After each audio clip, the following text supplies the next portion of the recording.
Тэгэхээр энэ шугам хоолойг одоо аль өдөр тавихын дэв хэсгийн асуудал шийд. Тэрбум мод үндэсний хөдөлгөөн 2 дахь жилдээ өрнөж байна. Доронтой аймаг 10 жилийн хугацаанд 20 сая мод тархаар төлсөн бөгөөд жил бүр байгаль орчин аялал жуулчлалын сайттай тарж ургуулах модны тоо хэмжээг баталж гэрэлдэг. Энэ жил шинээр 750 мянган мод тарих бөгөөд өнгөрсөн жилийн тарсан модыг сэргээх ажлыг эрчимжүүлнэ. Нэгдүгээр бол мод тарихад хамгийн их угсалгаа мөн одоо хашаа. Тийм учраас бид одоо сумын төв болон аймгийн төвийн гэр оролцож байгаа хашаатаа энэ иргэдэд төшөөлж мод тарих ажлыг төлөв хэмжлэх гэсэн бодлогыг барьж байгаа.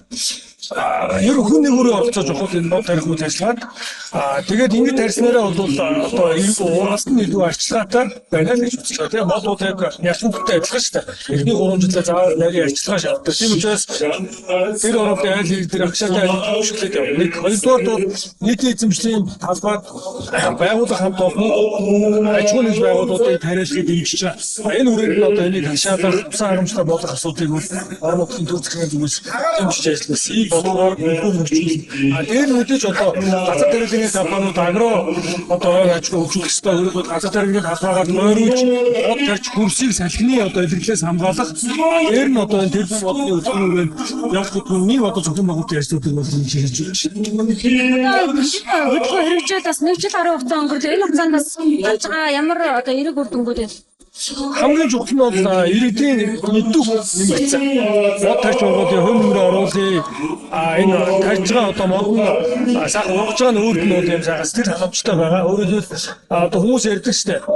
Өвгөө тарьсан модны сүлдэд ачгүй нь одоо тоглолтгоо өгч. Тэгэхээр энэ бол мод тарихад бол урт хугацаа орсон хөдөлгөөн шаардсан ажил. Тийм ч бас энэ мэдээж ургаж иж сэтгэл хангалуун бол урам аав те.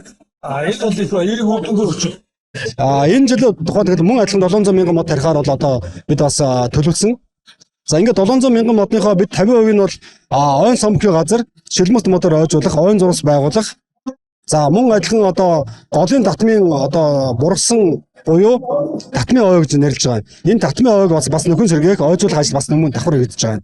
За татмын ой бол ерөнхийдөө бол хамгийн бага зардлаар гэдэг юм уу тийм ээ одоо нөхөн ургах боломжтой одоо ойн санд ордог юм. Яг тэр услага багш орддог учраас ер нь бол гол нь бид мал болон хүний хөвлийн далхаллаас хамгаалах зорилгоор хашаажуулах байгалийн цэргийн ултыг дэмжих юм бол татмын ой бол одоо маш богино хугацаанд сэргдэг юм онцлогтой байгаа юм. За үлдсэн 50%-аа бид бол 30 орчим хувийг бол хоцорон газрын ногоон байгууламжийг нэмэгдүүлэх. За ингээд аж ахуйн нэгж байгууллагууд, сургууль цэцэрлэгүүд гэх тийм ээ нийт эзэмшлийн удамж салбарт бид ингээд ногоон байгууламжийг нэмэгдүүлэхээр бол ингээд төлөвлөн ажиллаж байгаа. Байгууллага аж ахуйн нэгжүүд хариуцсан эзэмсэн талбайдаа мод тарж ургуулах ажлыг хийж байна. За үүн дээр нэмээд иргэн бүр угснаачлахад нэгдэж өөрийн амьдарч байгаа орчноо ногоон болгоход анхаарах нь чухлаа. Ийм зарчмыг Доронтой аймаг баримталж байгаа бөгөөд бодлогоор дэмжинэ гэдгийг тодтоглоо.